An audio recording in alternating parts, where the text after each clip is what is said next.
it's Ian from RTO here. Welcome to the cultural part of the day. Today we're going to count down in retro ranking 20 of my favourite pieces of classical music. And I do actually like classical music. And it all stems back to when I was at school, in my lower school. And when we used to have assemblies, before we was going back to the classes, instead of just having a noise, music teacher used to put on bits of classical music and she'd tell little stories of it. And that's where it all started for me, because I was fascinated by it, and as I got older I looked into it myself, and I really enjoy a good piece of classical music. So I've picked 20 of my favourite bits. This was hard for me because there were so many other ones I wanted to include, but I've decided I'll do another one at some stage. So today we're going to go through 20 great bits of music. You may not remember the names, but you'll know the tunes, as they say. So coming in at number 20, now this is by Johann Sebastian Bach, and this was supposedly written somewhere between 1717 and 1723, and it is Air on the G string. It's a very regal piece of music. I love that bass cello. Everyone knows this because here in the UK, back in the 70s, the music was used promoting a certain cigar brand. Remember when we could advertise cigars on TV? Yeah, I like that. It's that dum dum do do do do do. It's just really good. I like that. So, number 19. Now, this is not the first time this chap will appear. And the composer is Ludwig van Beethoven. And the first piece I've gone for is the dramatic Fifth Symphony, written between 1804 and 1888. Everyone should know this one. It's the da-da-da-da, da-da-da-da. And of course, it's at the beginning of a brilliant version of ELO's Roll Over Beethoven. And it was used the drumming bit, the bum-bum-bum-bum, was used in The Longest Day movie. I think it's the most dramatic piece of music, and I do like that. Okay, coming in at number 18. Now, this piece was written by Jacques Offenbach around about 1858, and it's called Galop Infernal. Now, we all know it as something else. We know it as the can-can.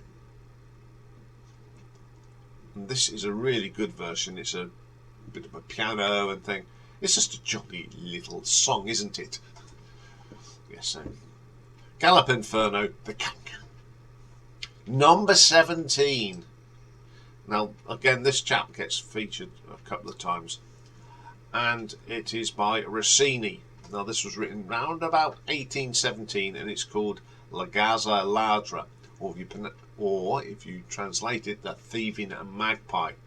Now, I'd never really heard this up until 1987, and the first time I heard this piece of music the closing piece was at a concert by a certain band called Marillion.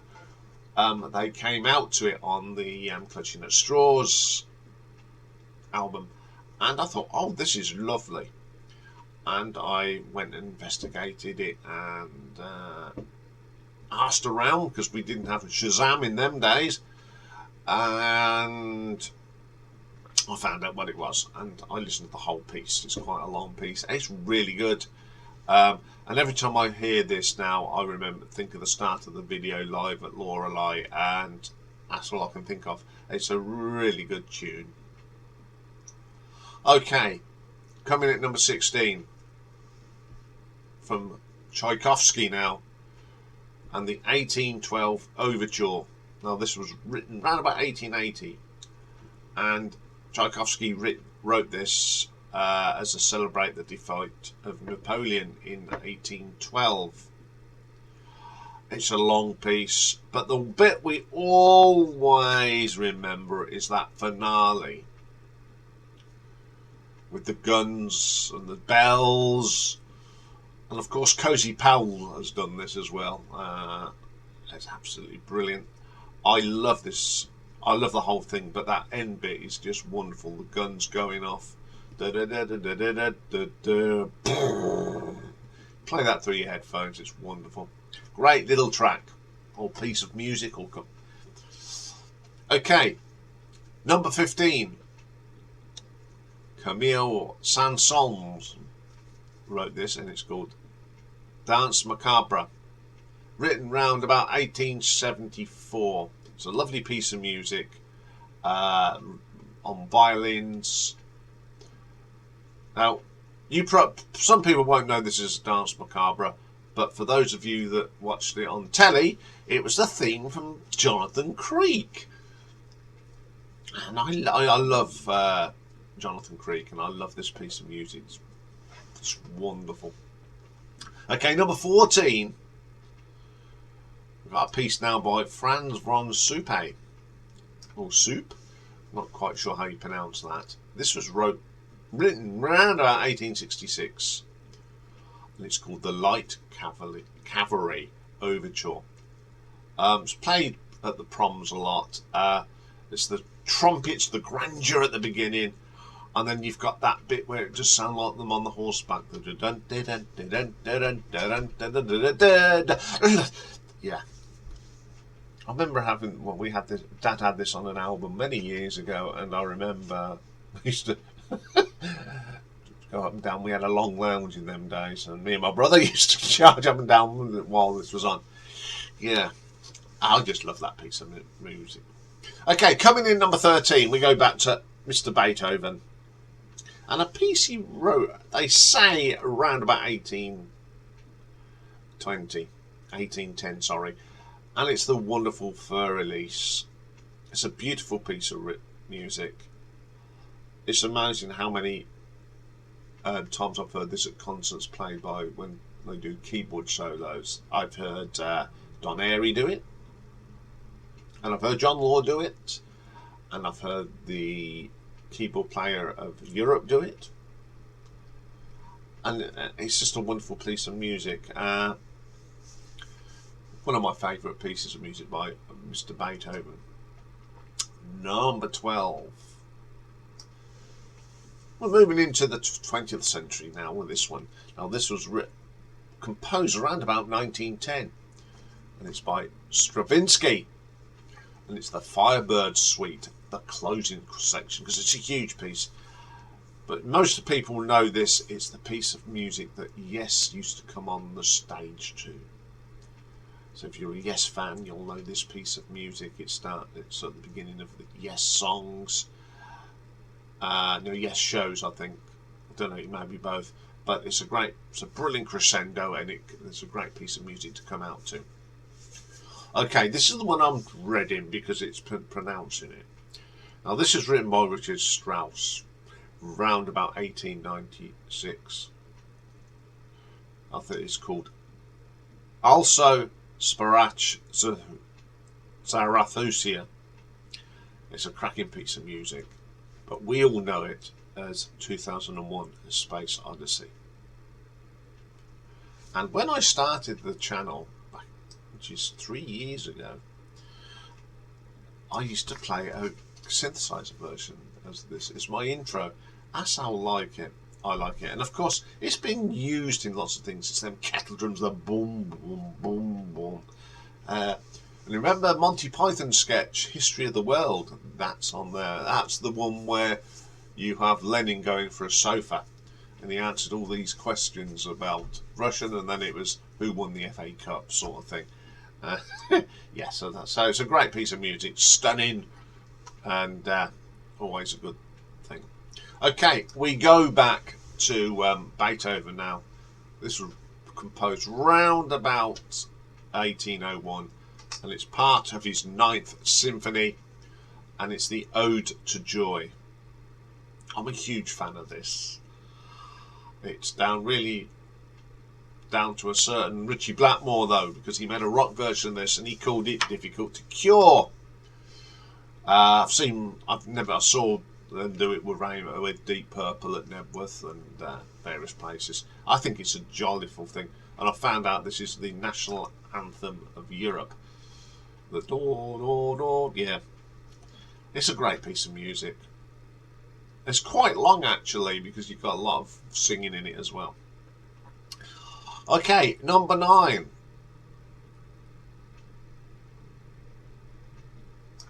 I haven't put when this was made, so I'll put it there. There we go.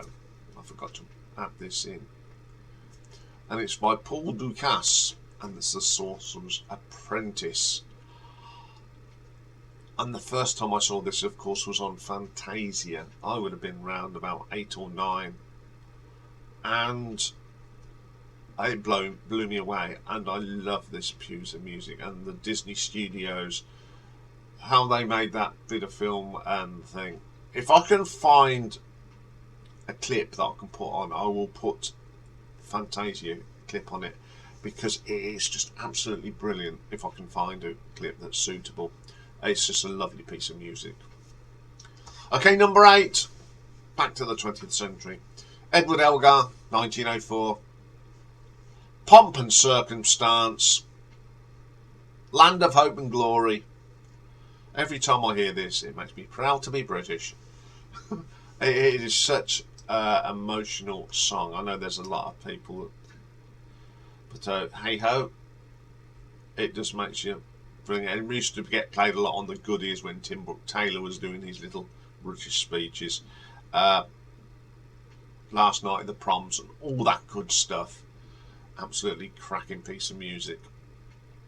Okay, we go back to my old pal Beethoven now, and definitely one of the best piano pieces of all time. It's the wonderful Moonlight Sonata. It's so moving. Sends shivers down your spines, the hairs on your back of your neck stand up. It's just beautiful. Can't go far wrong with that one. Okay, number 6. Now this piece was allegedly written sometime between 1935 and 1936 by Carl Orff, and it's Carmina Burana, or Burana. I can't, if I've pronounced it wrong, I do apologise. Absolute classic.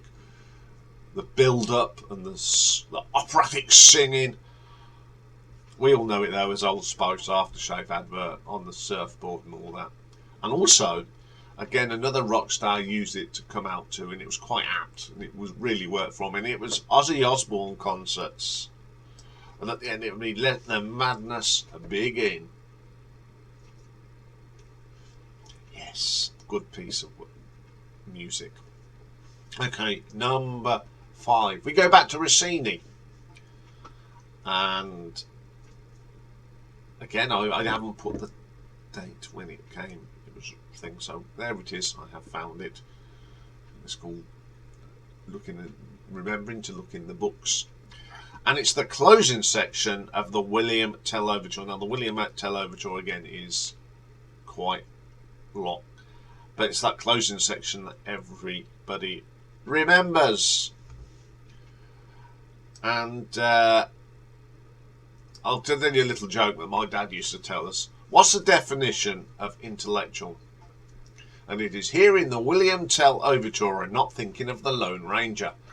Oh, ho, silver and away.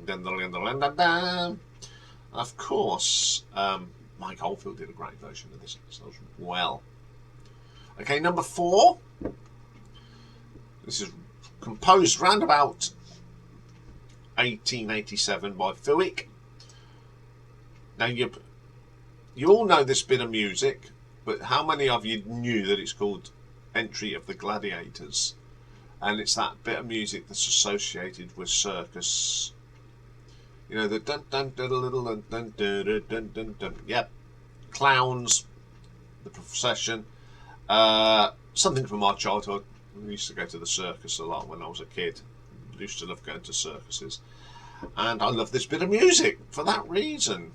Okay, number 3. 1856.